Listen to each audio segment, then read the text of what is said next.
सुप्रभात एवं जय हिंद बच्चों। संस्कृत की कक्षा में आप करण कार कम तृतीया विभक्ति पढ़ेंगे मॉड्यूल के अंतर्गत।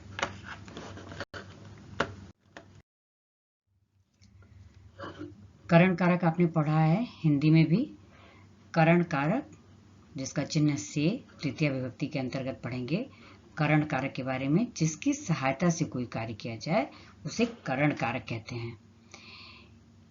इसकी विभक्ति चिन्ह से है, मतलब के द्वारा, अथवा वह साधन जिससे क्रिया होती है करण कारक कहलाता है। अर्थात जिसकी सहायता से किसी काम को अंजाम दिया जाता है वह करण कारक कहलाता है। जैसे वह कलम से लिखता है, कार्य किसके द्वारा हो रहा है? किसके द्वारा? कलम से, कलम के द्वारा लिखता है, कलम से लिखता है। उदाहरण देखिए, अर्जुन ने जयद्रथ को बाण से मारा। ये ठीक है, से जो है बाण के द्वारा मारा, बाण से मारा। इस वाक्य में कर्ता अर्जुन ने मारने का कार्य किसके द्वारा किया? बाण से। तब बाण से करण कारक। इसमें आप इसको विस्तार से समझने के लिए कुछ चीजें समझिए कि साधकमम कर्णम, क्रिया संपादन करने में जो साधन का काम करे वह करण कारक होता है। साधन क्या? जिस चीज के द्वारा। स कलमेन लिखति, वह कलम से लिखता है। कलमेन तृतीया विभक्ति। दूसरा है कर्णे तृतीया, करण कारक में तृतीया विभक्ति होती है, ये हम लोगों ने पढ़ा है। जैसे राम बाणेन रावण हतवान, राम ने बाण से रावण को मारा। फिर अनुत्तरे कर्तरी तृतीया, इसमें कर्मवाच एवं भाववाच, ये भी आपने नहीं पढ़ा है। इसके अंतर्गत कर्ता ये अप्रधान रहता है, इस कारण से उसमें तृतीया विभक्ति होती है। जैसे रामेण रावण हत, राम से रावण मारा गया, राम से राम के द्वारा रावण मारा गया। और विप्रेण वेद पाठ्यते, विप्र से वेद पढ़ा जाता है। विप्र कौन? ब्राह्मण से वेद पढ़ा जाता है। मया हस्यते, मुझसे हंसा जाता है। यहाँ पर ये क्या है? तृतीया विभक्ति। रामेण विप्रेण मया। सहार्थे, सह साकम सार्थम समम, अर्थात इन शब्दों के प्रयोग होने में भी तृतीया विभक्ति होती है। रामेण सह सीता गता, राम के साथ सीता गई। रामेण, राम के साथ, जहां पर साथ का अर्थ होता है वहां पर भी तृतीया विभक्ति होती है। पुत्रेण सह आगतः पिता, पुत्र के साथ पिता आया। छात्रेण समम गतः गुरु, गुरु छात्र के साथ गया। तुम मया साकम तिष्ठ, तुम मेरे साथ ठहरो। तो इसमें जो है साथ, जहां साथ का प्रयोग होता है वहां पर भी तृतीया विभक्ति होती है। और कार्य की समाप्ति या फल प्राप्ति को अपवर्ग कहा जाता है, ये आपने नहीं पढ़ा है, लेकिन इसमें कोई कार्य जब हम समाप्त कर लेते हैं वहां पर भी तृतीया विभक्ति का प्रयोग होता है। जैसे मासेन व्याकरणम अधीतम, एक माह में व्याकरण पढ़ लिया। मासेन तृतीया विभक्ति। सक्रोशेन कथाम अकथयत, उसने एक कोस जाते जाते कहानी कही। कोस क्या होता है? मार्ग में जाते समय जो रास्ता, एक कोस में 1 मील पढ़ते हैं उस तरह से। एवं चतुर्थी वर्षे गृहम विनिर्मितवान, इसने 4 वर्षों में घर बना लिया। और प्रकृति आदिवाचक शब्दों में भी तृतीया विभक्ति होती है। प्रकृति क्या होती है? वहां पर भी स प्रकृतिया सरल, वह प्रकृति से सरल है, मतलब प्रकृति क्या? वह स्वभाव से सरल है। प्रवर वेगेन धावति, प्रवर वेग से दौड़ता है। तो यहाँ पर उसकी प्रकृति है, जो उसका नेचर है, उसमें भी तृतीया विभक्ति का प्रयोग होता है। तृतीया कहाँ कहाँ प्रयोग की जाती है ये मैं बता रही हूँ। और इस पर ध्यान दीजिए कि 1 मिनट,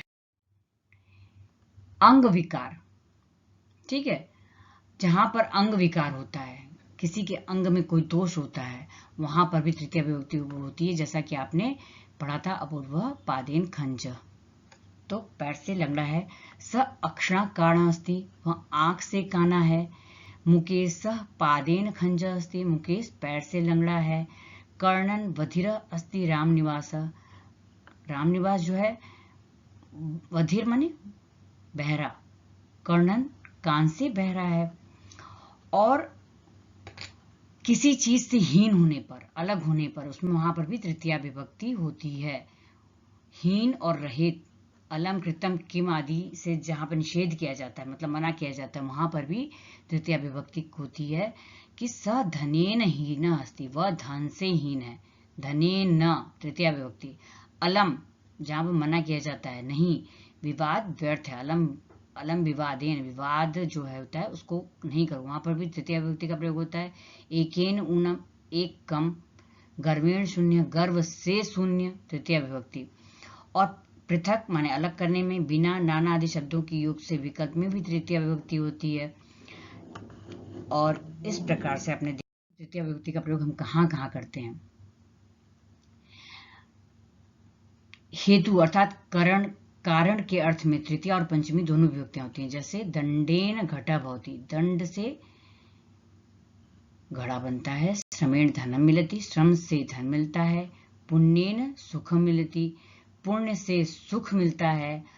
और किसी की पहचान के अर्थ में जो शब्द प्रयुक्त होते हैं उनमें भी तृतीया विभक्ति होती है। जैसे सह जटाभिस्तापस अस्ति, जो क्या है, जो उसने जटा धारण की हुई है, जटा लगाया हुआ है, उससे वो लगता है कि तापस, तपस्वी है। तो यहाँ पर भी तृतीया विभक्ति का प्रयोग हुआ है। रामानुज वस्त्रेण सज्जन, रामानुज वस्त्र से, किसी के पहनावे को देख के लगता है ना कि वह बड़ा सज्जन व्यक्ति प्रतीत होता है, उसके वस्त्र बड़े ऐसे व्यक्ति, सज्जन व्यक्ति के समान वस्त्र पहना है। सह पुस्तकेन छात्र प्रतीयते, वह पुस्तक से छात्र प्रतीत होता है, मतलब बच्चे के हाथ में पुस्तक है तो छात्र प्रतीत होता है। जहां प्रतीक होता है कि हमको लगता है, वहां पर भी तृतीया विभक्ति का प्रयोग करते हैं।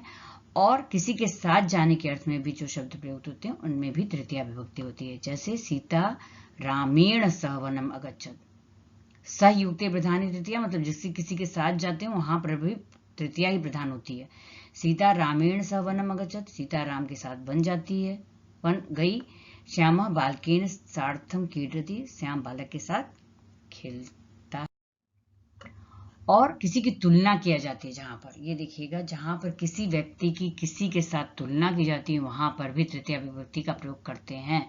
जैसे बालक पित्रा समम अस्ति, बालक पिता के समम, समम अस्ति, यहाँ पर तृतीया विभक्ति का प्रयोग किया गया, तुलना की गई, पिता के समान है।